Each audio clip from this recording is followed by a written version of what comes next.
എല്ലാ കൂട്ടുകാർക്കും നമസ്കാരം. ഇന്ന് നമ്മളൊരു കടല കുറുമയുമായിട്ടാണ് വന്നിരിക്കുന്നത്. വെള്ളക്കടല കൊണ്ട് എങ്ങനെ രുചികരമായ കുറുമ തയ്യാറാക്കാം എന്ന് നോക്കാം. അപ്പോൾ വീഡിയോയിലേക്ക് പോകാം. ഇതാ നമ്മളൊരു കുക്കർ അടുപ്പിലേക്ക് വെച്ചിട്ടുണ്ട്. അത് എണ്ണ 2 സ്പൂൺ ഒഴിച്ചു, ചൂടായി വരുന്നുണ്ട്. അതിലേക്ക് നമുക്ക് സ്പൈസസ് ചേർത്ത് കൊടുക്കാം. കറുവപ്പട്ട, ഏലക്ക, ഗ്രാമ്പൂ, കുരുമുളക്, ചെറിയ ജീരകം, പെരുംജീരകം. അപ്പോൾ ഇതിലേക്ക് ചേർത്ത് കൊടുക്കാം. സ്പൈസസ് എല്ലാം മൂത്ത് വന്നിട്ടുണ്ട്. അതിലേക്ക് നമുക്ക് ഒരു 10 അല്ലി വെളുത്തുള്ളിയെ ചെറിയ 10 അല്ലി വെളുത്തുള്ളി, ഒരു ചെറിയ കഷ്ണം ഇഞ്ചി ചോപ്പ് ചെയ്ത് വെച്ചിരിക്കുന്ന രണ്ടും കൂടെ ചേർത്ത് കൊടുക്കാം.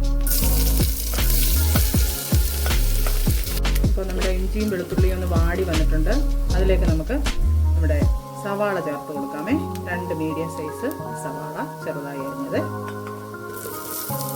അങ്ങനെ നമ്മുടെ ഉള്ളി ഒരുവിധം വാടി വന്നിട്ടുണ്ട്. അതിലേക്ക് നമുക്ക് ഒരു മുഴുത്ത പഴുത്ത തക്കാളിയെ അങ്ങോട്ട് ചേർത്ത് കൊടുക്കാം, ചെറുതായി അരിഞ്ഞത്.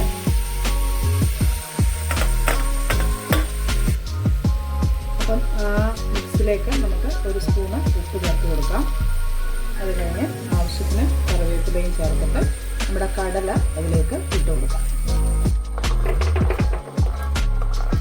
ഇപ്പോൾ നമ്മളതെല്ലാം കൂടെ ഒന്ന് മിക്സ് ചെയ്ത് കൊടുത്തു. അതിലേക്ക് ആവശ്യത്തിന് വെള്ളം ചേർത്ത് കൊടുക്കാം.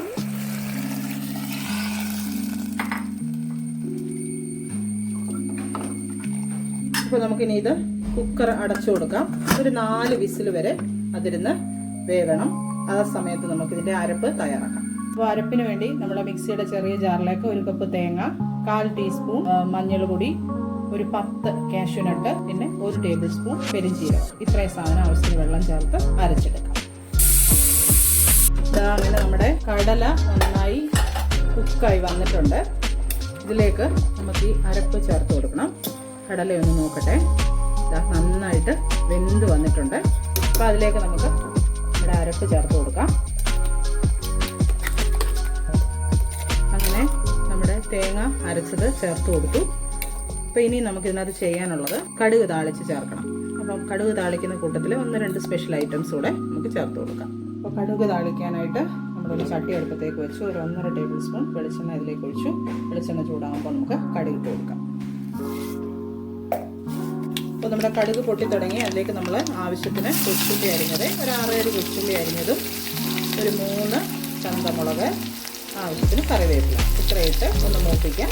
മൂത്ത് വന്ന് കഴിയുമ്പോൾ നമുക്ക് ബാക്കി സാധനങ്ങൾ ചേർത്ത് കൊടുക്കാം.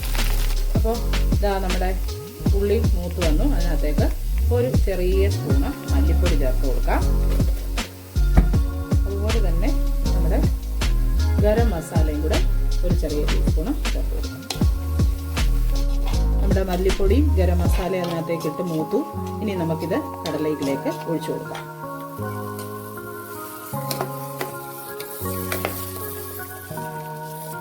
അപ്പോൾ ദാ കൂട്ടുകാരെ, അതിരുചികരമായ വെള്ളക്കടല കുറുമ റെഡിയായിട്ടുണ്ട്. നമുക്ക് അപ്പത്തിൻ്റെ, ഇടിയപ്പം, ചപ്പാത്തി ഇതിൻ്റെയൊക്കെ കൂടെ കൂട്ടി കഴിക്കാവുന്നതാണ്. ഇതിലേക്ക് ചൂടാറുന്നതിന് മുമ്പ് ഒരല്പം മല്ലിയില കൂടി ഇട്ട് കൊടുത്തിട്ട് ഒരു 5 മിനിറ്റ് കഴിഞ്ഞ് നമുക്ക് സെർവ് ചെയ്യാം. എല്ലാവരും സമയം പോലെ ഇത് ട്രൈ ചെയ്ത് നോക്കണം. അടുത്ത വീഡിയോയിൽ നമുക്ക് കാണാം. ബൈ.